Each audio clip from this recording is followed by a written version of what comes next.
Greetings everybody, my name is Great British Geek and today I'm going to be giving you guys a little hiragana lesson. Now if you don't know much about Japanese, written Japanese is split into three different scripts: hiragana, katakana and kanji. Now although learning a new language is hard regardless of what your native language is or what the language you're trying to learn is, but I will admit that when it comes to Japanese, in my opinion, I think learning hiragana and katakana is actually quite easy. And so today I'm going to be introducing you to the first 5 symbols of hiragana and the most effective way to learn them. So let's go. So the first 5 symbols of hiragana are a, I, u, e and o. These are the vowels of hiragana. So this is, I'm just going to basically go through them one by one, how to pronounce them and how I remember them and the technique to remembering them. So let's start off with a. Now a, I'd actually say it's one of the more complicated of the hiragana symbols. So when you sit down and learn to write these, make sure you study the stroke order. Can't speak. Make sure you study the stroke order carefully just to make sure that you write the symbol correctly, and so that if a Japanese person ever comes across your handwritten hiragana, that they are able to read it. So the way I remember the a symbol is right in the corner of it. It has like it has a little triangle in it, which is kind of like a little A shape. So just remember that when you see that, there's a little A, and this will come in handy when we come to the O symbol. So that's basically how I learn A, and it's pronounced a. So yeah, just a, like apple. So it's not A, it's a. Very simple. The next symbol is E. Now this is the letter I, however it is pronounced E, like a double E sound, and this is one of the very simple ones. It's kind of just like a J with another little line. Now I don't quite know how I remember this one. I just kind of do. You could maybe think that it looks like a J and I becomes J, so it's the written I and then it's just pronounced E. I have ways of remembering hiragana and katakana for myself. You might come up with your own ways. It's basically a case of visually coming up with a way to remember these symbols and making them personal to you or making them humorous, because the more personal or humorous they are, the more likely you are to remember them, and I promise you that this will work, because there's only like 40 something. My apologies for dashing off so quickly, but my mum decided to call me to get me to look at a video of the village flooding.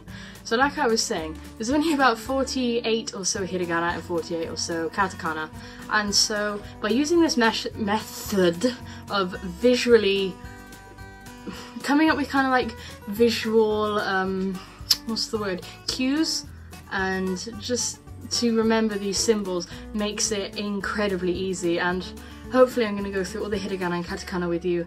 You can follow my advice, well it's not really my advice, my methods of remembering these symbols. However, I would also recommend you coming up with your own. Mine might work for you, mine might not, because there are some symbols out there that I don't know how I remember them. They're just the ones that I do, and then there are some that I have loads of trouble remembering, and then there are some where I do have visual cues. And I'm sorry, I'm out of breath. It's just that I had to run up the stairs, and oh my god. The next symbol we have here is U, which is pronounced U, like attitude, kind of the U like that. The way I remember U, because E and U are very similar to 2 other symbols. E is similar to she, which I'll tell you about in another video, and U is similar to tsu.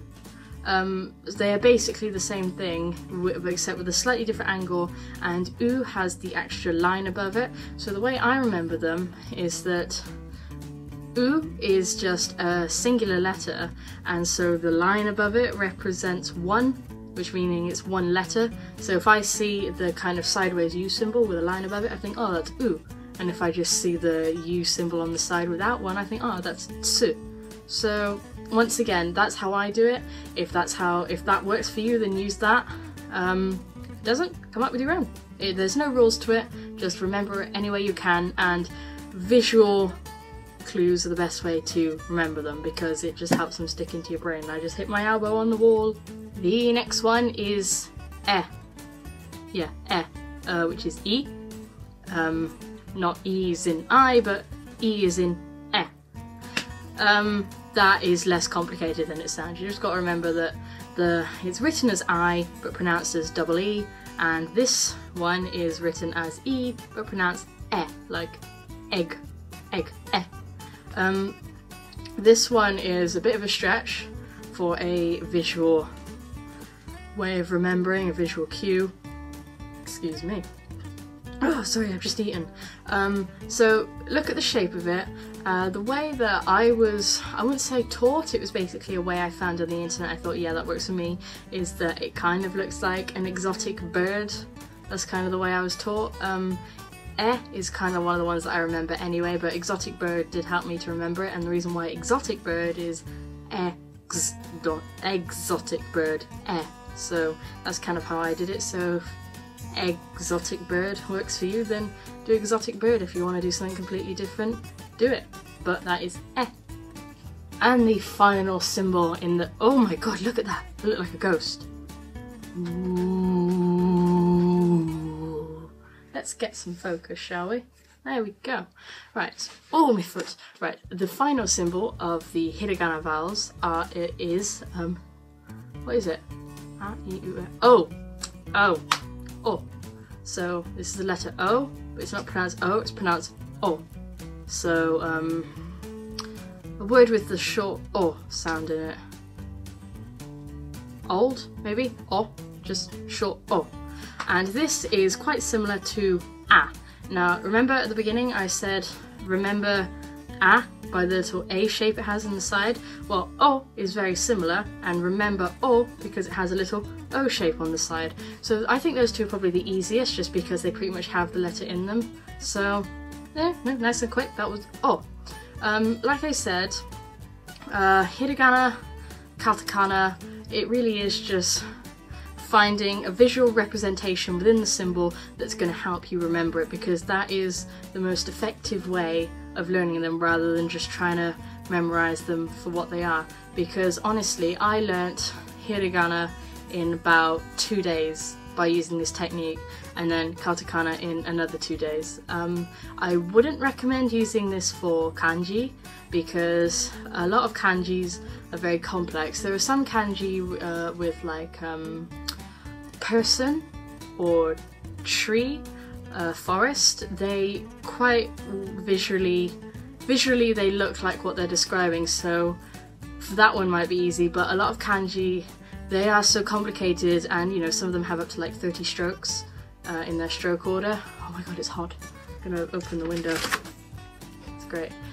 So I would recommend just taking kanji slowly, learning the different radicals that make up kanji, because there are thousands and thousands of kanji, and about 2,000 of them are meant to be necessary for daily speaking in Japan. But alas, we are not studying kanji, we are studying hiragana, and if you have just started hiragana, don't worry, you will get the kanji eventually, but it is miles out. I've literally only just started learning kanji. I know like probably 7 kanji, and I don't even know how to pronounce them or their stroke order. I can literally just look at kanji like forests, and I can recognize it as forest. So honestly, don't worry, it's all just about taking your time and being dedicated. Hiragana and katakana, I think they are very easy. Just do your best to remember them, and eventually you'll get to kanji. And I would definitely recommend starting hiragana and katakana before kanji, because kanji is, although it is the most popular in Japan, hiragana and katakana will also be used. I think it really is just important to learn every aspect of the language. But thank you guys so much for watching. I really hope you enjoyed this. I will happily do more of these, because not only do I want to help you guys learn hiragana and katakana and maybe even kanji one day, but also by teaching it, it helps me remember. So please let me know if you enjoyed it. Feel free to comment down below. Don't forget to like and subscribe. Remember, embrace the weird, and stay geeky. Janet!